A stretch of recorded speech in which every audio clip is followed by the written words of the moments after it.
Hey everybody, thanks for watching. It's the WoW Collector again. We're in Mogu'shan Vaults in the Mists of Pandaria expansion. It's the first raid, and in my old raid guild, this is actually the raid that killed our guild. Trying to think if we even finished this. I know we had 10 solid raiders. We actually had 12, and so we were trying to build a second raid team and just had a really difficult time with that. And the two people who were kind of a big part of our guild socially decided to join a different guild, and thus the rating started to kind of dwindle from there. So we're in Mogu'shan Vaults. It's on 25 man. I wanted more loot, so you get more from these guys. Good little farm area too. A lot of it's just grays, but they vendor for a solid amount, and so do the greens. First boss here does have an achievement if your whole raid has puppies. Usually Korgs work the best, Corgis, or Cinderhound pups, they work as well. So you kill this first boss. These four bosses share health. They used to have unique abilities that you had to avoid or deal with. Now you can just kill them. I usually kill the Jade guy first, because if I remember correctly, the Jade boss stunned us. They do drop 6 pieces of loot per boss, which is nice for selling um, actually vendoring things. So I got 2 drops of Stoneflesh leggings that are for leather wearers, ruby linked girdle for cloth, and claws of amethyst, which were cloth gloves, which I thought they were a weapon, but stonebound cinch, which is a leather belt, and the star sealer waistguard, which is a plate belt. Um, so nothing for mail, but a good mix of cloth, leather, and plate. I was really happy about that. This raid in particular just had a lot of varying drops, and I liked that. I felt like it was truly, truly random. Whereas some of the older raids, it tends to be one type of armor. Second boss is Feng, the Accursed. Um, Not much really on here. I know those gems do help when you're fighting him, but killed him pretty quickly. He dropped 2 Cloak of Peacock feathers, the Amulet of 7 Curses, which is a neck, Wildfire Worldwalkers, which are male boots, which was nice, and then 2 Tomb Raiders girdles, which were leather belts. So out of 2 bosses, got 1 male drop, but I mean cloth. So I got leather, a back piece, and mail. So again, it's a decent variety.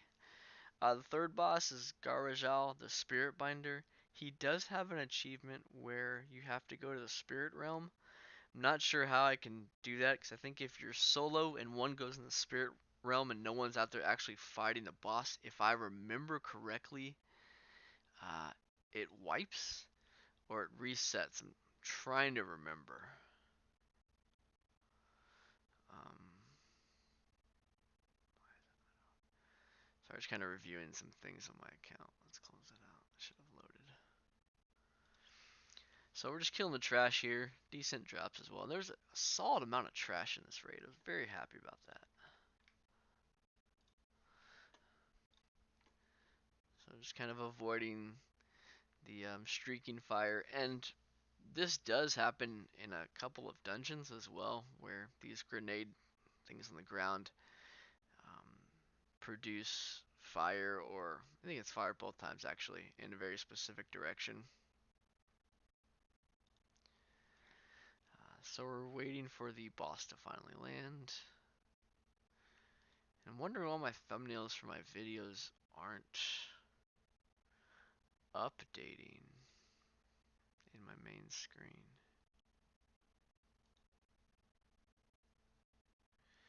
That's weird.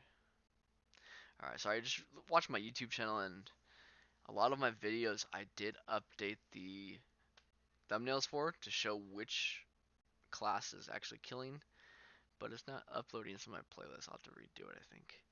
Alright, so this boss dropped a lot. Sandals of the Severed Soul are for cloth. Solarets of the Spirit Splitting, which were I think they're feet, plate feet. I got 3 Fetters of Death, which is a male belt, and Leggings of the Imprisoned Will, which are male pants. So 2 drops there. good solid run and a lot of gold. Um, Most of these items sell for pretty decent, and I'm going to start including gold drops in my runs. Sitting right now at 8.22%, I think, which is great for first time through. A little bit of lore here as well. It's kind of like this is the archives for all of Pandaria, and lore walker Chen is kind of walking through these things and learning these stories about these various time periods in Pandaria. Overall, it's probably my favorite expansion. I like the gold making aspect of Draenor, hated the story, but I do like the amount of just the overall content of this expansion was really fun to me. There was dinosaurs, there were Horde and Alliance conflict told in a unique way. A Battle for Azeroth, I feel is missed the mark where Mists of Pandaria really hit it home in terms of just by our true nature, we're going to fight the Horde, and by their true nature. I mean, it was simplistic, but I mean, the raids were great. The transmogs were pretty sweet. The collectibles were great, but not too much. I mean, it felt like a well balanced expansion. There were daily quests, there were grinds, but you could choose not to do those. I mean, it was, and I thought it was catered to players. We're at Spirit Kings. We got the Girdle of Delirious Visions. It's a plate belt. Mindshard Drape is a back piece. Two versions of Subetai's Pillaging Leggings, which are for male wearers. Hood of Blind Eyes, which is a helmet for cloth wearers. And Pattern Murderer's Gloves, which I believe is a cloth, tailoring pattern. That's what we got from here. Now, the archer in this 4 boss fight can pin you. So if you have a pet, it does help, but you want to kill him pretty quickly. Um, they die fast. I mean, it's not difficult. And we're on heroic, so it's not too bad here.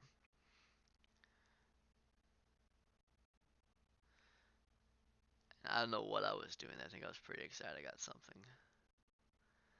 Um, Now this is the part that does kind of get a little annoying. You have to run quite a ways to get to the next boss. The next boss drops a mount. It is one of the best mounts in the game, I feel. We're at Elegon, the cosmic looking dragon that kind of protects the Titan technology that was left behind. Bags are already looking pretty decently full. These healer spirit water guys, you can't loot them, but they will become hostile to you, so you might as well just kill them. That way they don't chase you through the entire raid. A couple times, I wonder if it's this one, I didn't kill all of them and I kept being targeted, so better just to kill them. These guys also, after a while, if you didn't kill them in time, will turn you into stone. I think if you have a 25-man raid group, they're probably going, especially without great coordination, someone would probably get turned to stone. So, interesting little dynamics like that the trash provided. Probably gonna run this again today, I think. Just get another one of these done. So there's more trash in here. This is kind of a long corridor, but I appreciate the amount of loot that we had opportunities to get in here. I think Dragon Soul, apart from the two generals that you take the dragons to, bosses 2 and 3, there's not a lot of trash fights, and so there's not a lot of loot opportunities, gold, and things like that, and I appreciate that here. So you go ahead and click this construct. Yeah, see, one of the guys is following me. So I did miss one back there.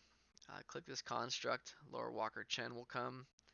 And then you can send him away and fight. If you take too long in this fight, the center does fall out, and you have to run to the edge and break down some of the pillars that have lightning. However, with how strong we've become in Battle for Azeroth, it shouldn't be a problem here. It's a pretty quick fight for my hunter, at least. I haven't tried any tank characters, and I've actually kind of enjoyed Rep Pally. So I think when I bring the Paladin here rather than going tank, I might have to switch. I'm curious how my Druid will do in here, especially once I boost him. I think I'm going to boost him pretty soon here. So that way I'll have a leather wearer. Because I wasn't really too fond of going rogue. I have 2 more boosts I can use. Debating on which tunes to use those on. I really want to boost my Death Knight, but I also want to boost my Warlock. So I'll probably go Warlock. Just because I already have a plate wearer and my Death Knight's already level 70, which is a huge, um, huge head start that my Warlock has. That's probably what makes the most sense. Um, so now we're killing Elegon. So the mount that drops from this treasure chest actually looks identical to the boss. I really want it, but did not get it. I got Light of the Cosmos, Celestial Gift, which is the pet version of him, Starshatter, which is a two-handed sword, and two crown of keening stars. They're plate helmets. Light of the Cosmos is a trinket, and I thought actually it was an offhand item, but it was a trinket or as a neck piece, one or the other. But there's Comet. He's super sweet looking. He's the pet that drops from him. That's a really cool pet. I really don't know what it does, but at least it matches Elegon. So we're on the final boss. Something you should notice if you have this on heroic, simply clicking the construct similar to the one we just did will not start the boss fight. You actually have to jump down and break the 6 pipes, which drop poison, which damages you over time. If you're level 90, this will hurt you, but at 120, it doesn't do much, thankfully. So kill these 3 trash mobs, and then we got a cornucopia of items. We got Kenji's Polarizing Seal, which was a trinket. We got the Spalders of the Emperor's Rage. We got 2 of those for plate wearers.